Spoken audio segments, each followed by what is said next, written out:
see danger in the internet? 100%. What is the danger in the internet? Danger is sometimes you could be typing things and not being realize what you're doing exactly. The Asifa, or the ingathering of Jews, took place in May of 2012, which is right before the holiday of Shavuos. This holiday commemorates the moment in Jewish history where God revealed himself on Mount Sinai and gave the Jewish people the Torah. And this theme was not missed by the organizer and speakers, who mentioned that the internet wasn't simply dangerous because of adult content or overused screen time, but rather because it threatened the Jewish religion itself. In fact, a prominent Orthodox rabbi in Israel, Reb Aaron Leib Steinman, went so far as to refer to the internet as the greatest corrupter and inciter of our generation. Rabbi Waxman, in his remarks, mentioned this point as well, listing some of the previous corruptors. Throughout history, we were confronted by many such challenges. The times of Tanakh, of Chazal, later in history, communism, Haskalah, Zionism, and we paid a very heavy price. The Gedolim tell us that we are at such a juncture in our history. And your resolve, your strength, your decisiveness at this gathering will determine what Yiddishkeit will look like in a few years from now. If you want your children and your grandchildren to be with the Rebbeinu Shalom, Elah, you must rally around the guidance and the hadrach of the Gedolei Hador. As we mentioned earlier, the internet revolutionized how information was transmitted, progressing from oral transmission to the written word, printing, and recording sound. The internet represents the next logical step in the advancement of information technology. And this is such a crucial point to understand the core of the two approaches of the internet that we should hear from the historian Henry Abramson.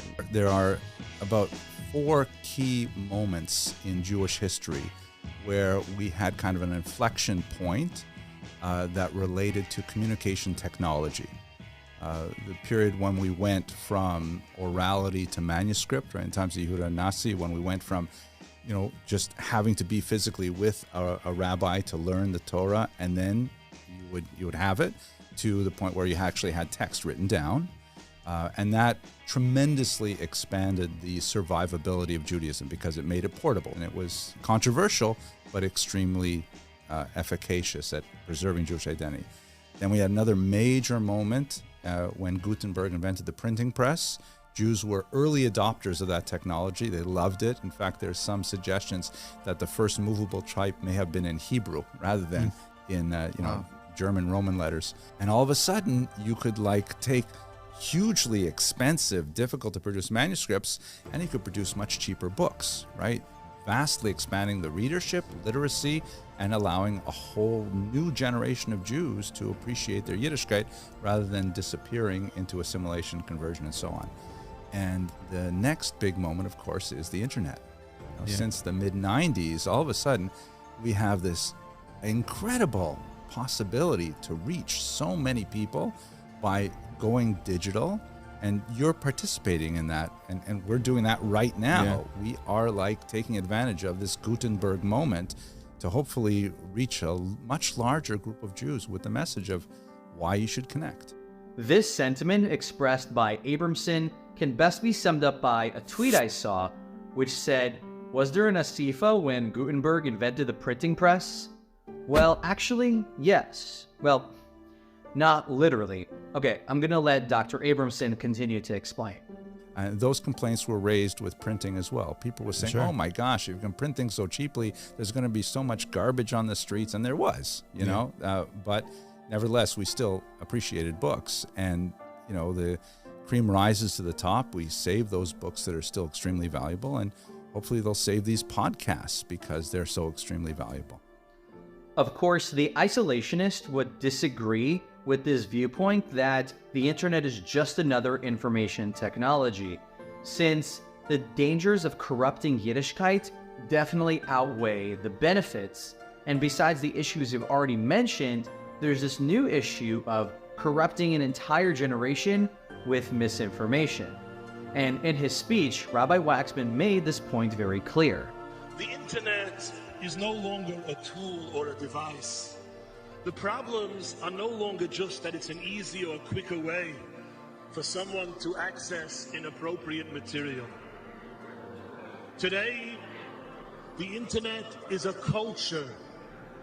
It's a psychology. It's a way of life. It's changing who we are.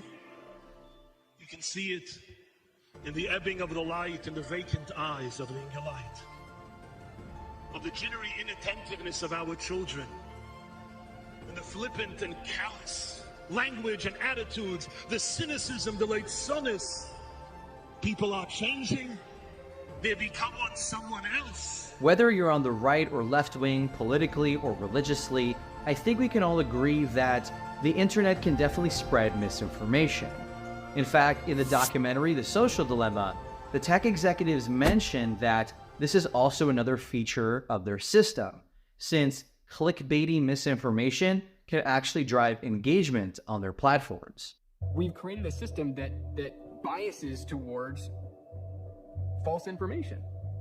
Not because we want to, but because false information makes the companies more money than the truth. The truth is boring. It's a disinformation for profit business model.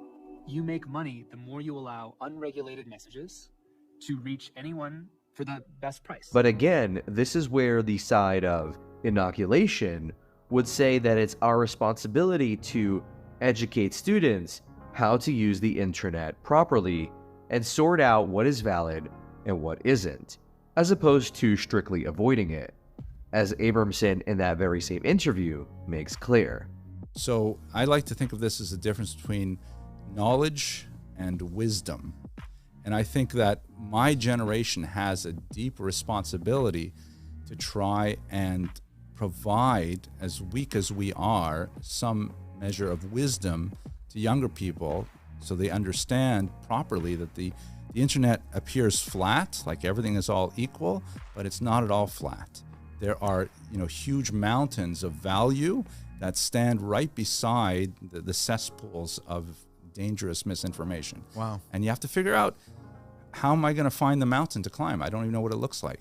With every revolution in information technology comes the opportunity for significant learning and connection, but also the risk of corruption and misinformation. The isolationist approach advocates avoiding the internet to prevent potential problems, but also misses out on the potential goodness the internet can foster. On the other hand, the inoculation perspective argues that it's our responsibility to use the internet wisely, educating ourselves and our children on how to navigate it within the proper boundaries without fearing information technology for its own sake. To further make this point, let's hear from Rabbi Jonathan Sachs, who had this to say when asked about the internet back in 2010.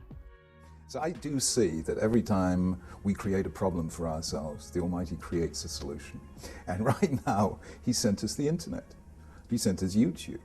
I mean, Judaism began with a revolution in information technology. Did you know that? We were the first people to use the alphabet. The world's first alphabet, discovered by a British anthropologist called Flinders Petrie in 1903 in the Sinai Desert, is called Proto-Semitic. And it is the world's first alphabet. When you reduce all those signs, cuneiform in Mesopotamia, hieroglyphics in Egypt, of which there are hundreds, and most people would never learn them. But when you reduced all of that to 22 signs, that's an alphabet, then everyone can link in. And so the invention of the alphabet made possible the book, which made possible the people of the book. So if Judaism was born in a revolution in information technology, I tend to look at every information technology breakthrough as a sign from heaven, telling us, communicate more widely and forget about all those walls that separate Jew from Jew. Hey there, thank you for getting to the end of this video. If you enjoy this clip, might I recommend you check out the full documentary here. In 2012, more than 60,000 Orthodox Jews gathered in not one, but two sports stadiums in New York. Yet it wasn't for a sporting event.